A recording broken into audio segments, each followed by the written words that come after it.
there's a lot of people talking about how demographics are changing in Texas and how we're looking at a new state now. Do you have anything to say to Latino voters or people of color in general in this state of Texas? Should they look at you as someone they might want to support? I grew up with people of color. One of the most hurtful things ever said to me in my entire life, and I'm almost 50 years old, happened less than a year ago when one of Rick Perry's hand-picked transportation commissioners, in front of a crowded group of people, while I was there arguing for the fact of stimulus money to be spent on free roads in this state, like they had promised us for years. If they had the money, they'd build free roads. And they were about to vote to spend $800 million of $1.2 million to build toll roads. And one of those hand-picked commissioners, Rick Perry, called me a bigot. That's the most hateful thing that anyone, I've been called every name in the book, and didn't feel nearly as bad as being called a bigot. Why did that hurt you so bad? Because people who know me, and people who knew how I grew up, and people who know my association of people of color and people of different races and religions and minorities, know that the one person in this state that you would not call a bigot would be me. People in our audience may not know you, so let us know what has been your upbringing and what has been your experience. I grew up in rural East Texas in a predominantly black community. When I was a kid, there were 5 white kids in the entire school. Myself, 2 of my siblings, and 2 neighbors.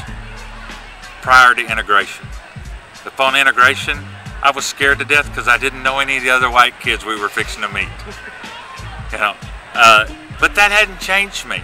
I mean, I never meet a stranger, and you have to be really, really ugly to really get on my wrong side. Rick Perry's been on that side for a long time.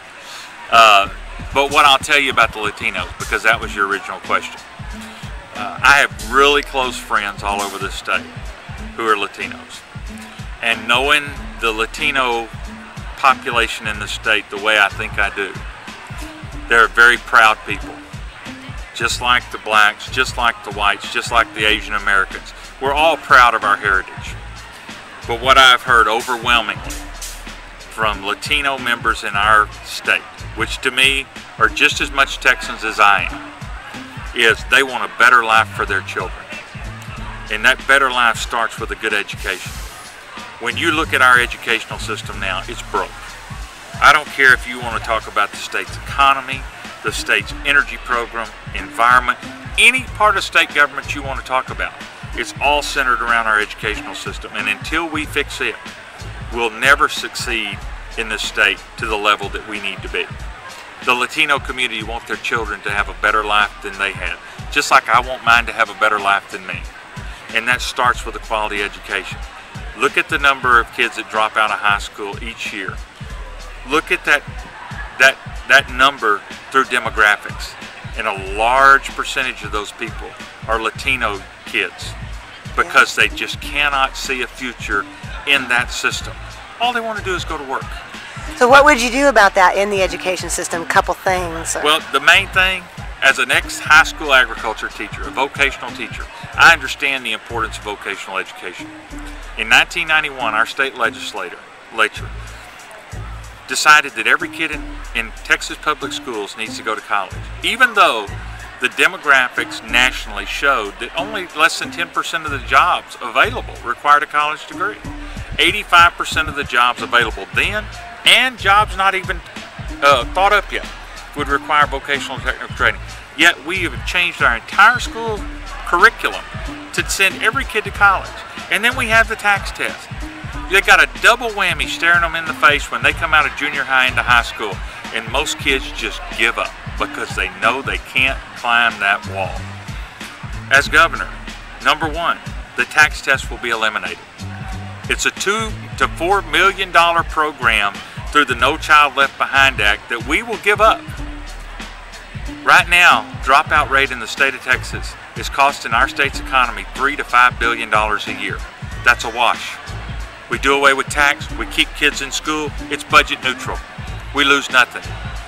Now, we separate an upper end track for those kids wanting to go to college 4 years of math, 4 years of science, 4 years of language arts, 4x4 program, just like the legislature passed.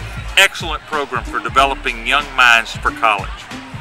But to that larger population, that larger demographic in our inner city schools, in our valley schools, in our rural Texas schools, we enhance vocational training, technical training, and job entrepreneurship.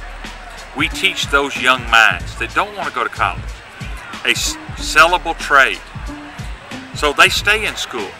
Tax doesn't keep them from graduating. They excel in school. They have something to look forward to, because when they graduate, they know, I have developed a skill. This system has taught me a skill that I can sell in the job market.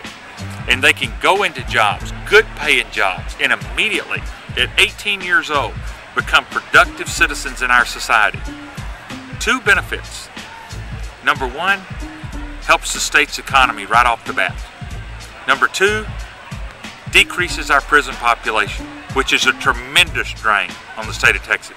Right now, 70% of our state population is high school dropouts. We're spending, of the inmate population? Of the inmate population. We're spending more money to house, clothe, and feed that population than we're spending to educate the entire rest of the population. Win-win all the way around. Industry comes to Texas. Jobs come to Texas, because now, instead of being the state that has the most uneducated and most unskilled workforce in the country, we become the state that's producing an educated and a skilled workforce right out of college. The one thing that will do more for this economy and to put this state back on the road to fiscal responsibility and prosperity is to fix the education system for that group of kids that need to learn a trade.